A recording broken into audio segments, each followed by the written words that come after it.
The Vinci club Mohammad Nazimuddin, অন্ধকার বাপ্পি খান, বিভীষণ সৈয়দ মুস্তাকিম হায়দার, টুক শাহিল রহমান, হরিলোট শামসুল ইসলাম রুমি, যেই পাখি দেয় ধরা জুবাইর ইবনে কামাল, ভবের হাট জায়েদ মালিক। এরই সাথে তৌফির হাসানুর রাকিব ভাইয়ের আথান্তর সহ লাল বসন্ত সহ অনেকগুলো বই নিয়ে বাতিঘর প্রকাশনী 2025 সালের বইমেলাটা শেষ করেছিল।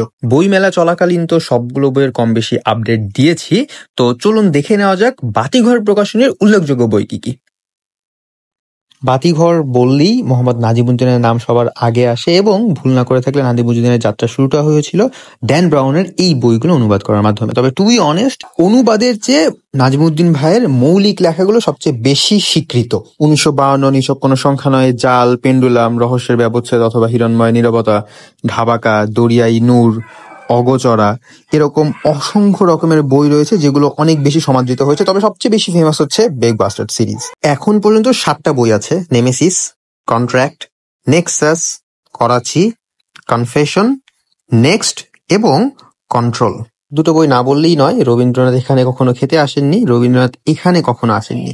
এইটার সিকুয়েলের জন্য আমরা অনেক দিন ধরে অপেক্ষা করছি, দেখা যাক কবে আসে।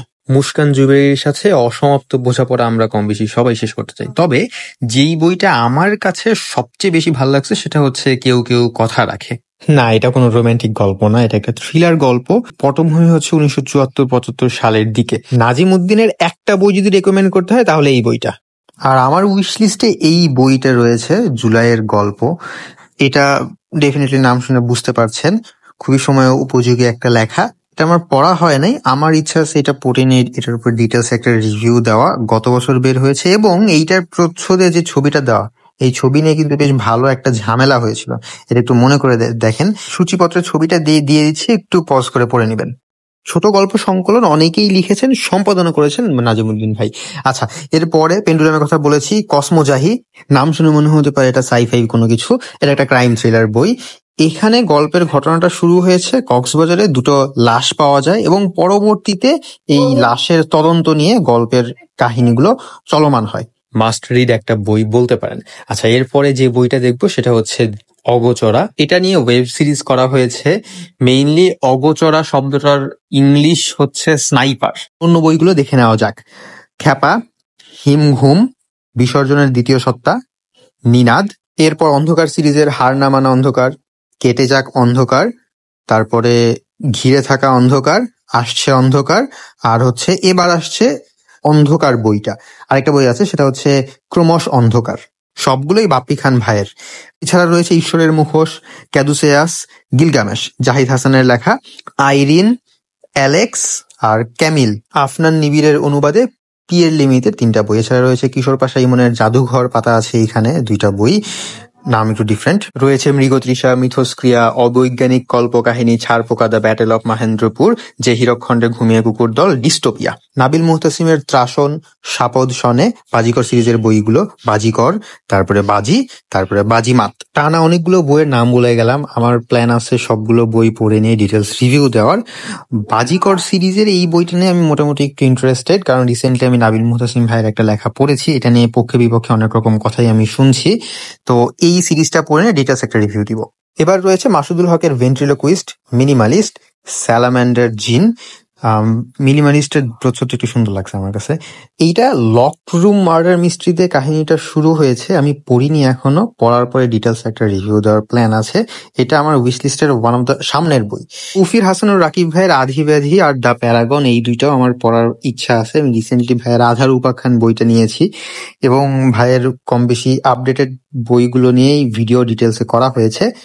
নিক পিরগের 3AM সিরিজ, 310, তারপরে 321, 334, 346, এবং এবারের বইমেলায় চিরকুট প্রকাশনী থেকে একটা বই বের হয়েছে।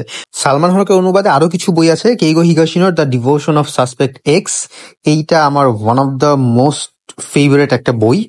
এইটা নিয়েও বিস্তারিত একদিন বলবো, ইচ্ছা আছে আমার। এটা থ্রিলার বা ডিটেকটিভ নভেল বলতে পারেন। কেইগো হিগাশিনোর সবচেয়ে ফেমাস বই বোধহয় এইটাই, the devotion of suspect X. আর সালমান হক ভাইয়ের অনুবাদটাও বেশ ভালো হয়েছে। আরেকটা বই, অথবা হয়নি ঘুম বহুকাল, জুবাইর ইবনে কামাল ভাইয়ের লেখা। এটা 24-এর বইমেলাতে সাড়া ফেলে দেওয়া একটা বই ছিল। মেইনলি ভৌতিক রহস্যের, মানে রহস্য উদ্ঘাটন নিয়ে এই বইটা লেখা হয়েছে। মাঝখানে ছোট্ট একটা বই মিস করে গিয়েছি, সালমান হক ভাইয়ের লেখা কেইগো হিগাশিনোর কাগা সিরিজের ম্যালিস বইটা। তো কাগা সিরিজের বাকি বইগুলো অন্য প্রকাশনী থেকে বের হয়েছে, মাঝখান থেকে এই একটা বই আমাদের বাতিঘর প্রকাশনীতে চলে এসেছে। মোহাম্মদ নাজিম উদ্দিন ভাইয়ের অনুবাদ করা আরেকটি বই এই পাশে রাখা হয়েছে, এই জন্য ওই পাশ থেকে মিস করে গিয়েছি, সেটা হচ্ছে the silence of the lambs, Thomas হ্যারিসের লেখা এই বইটা। এটা হচ্ছে মুভিটা হয়েছিল, ওইটা আমার একটা ফেভারিট মুভি। নাজিমুদ্দিন ভাইয়ের অনুবাদে এই বইটা আমি পড়ি নাই, নাজিমুদ্দিন ভাইয়ের অনুবাদের চেয়ে আমার কাছে মৌলিক লেখাটা অনেক বেশি ভালো লাগে। তো অনুবাদ নিয়ে একদিন ডিটেলসে সেপারেট একটা ভিডিও করার ইচ্ছা আছে আমার। আর সবার শেষে যে বইটা দিয়ে এবারের এপিসোডটা শেষ করবো সেটা হচ্ছে নাজিমুদ্দিন ভাইয়ের ঢাবাকা, ঢাউ সাইজের একটা বই। এটা মেইনলি একটা গ্রাফিক্স নভেল। এখানে অনেকগুলো ক্যারেক্টার নিয়ে আসা হয়েছে, অনেকগুলো ক্যারেক্টারের ব্যাক স্টোরি খুব সুন্দরভাবে এক্সপ্লেইন করা হয়েছে। থ্রিলার বাট একটু ডিফারেন্ট দিকে, মানে সরাসরি খুন বা ওই রকম রিলেটেড না। ঢাকা শহরটাকে একটু ডিফারেন্ট ওয়েতে আমাদের কাছে প্রেজেন্ট করা হয়েছে। মানে আমরা সচরাচর যেই জীবনগুলো এড়িয়ে যাই, ওই জীবনগুলোকে খুব সুন্দর করে সাবলীলভাবে তিনি এখানে নিয়ে এসেছেন। 2023 সালের বই মেলায় এই চমৎকার বইটা এসেছিল। তো এই হচ্ছে বাতিঘর প্রকাশনীর যেই বইগুলো আমার সামনে ছিল। অনেকগুলো বই মিস করে গিয়েছি, অনেক ভালো ভালো বই মিস করে গিয়েছি। ডিটেলসে রিভিউ ইনশাল্লাহ কোনো একদিন দিব। তো এমনিতে বসেছিলাম, এই জন্য বই ভিডিওটা বানানো। তো ফার্দার আপডেট পেতে চোখ রাখুন দ্য ব্রাউন স্টোরি টেলারে।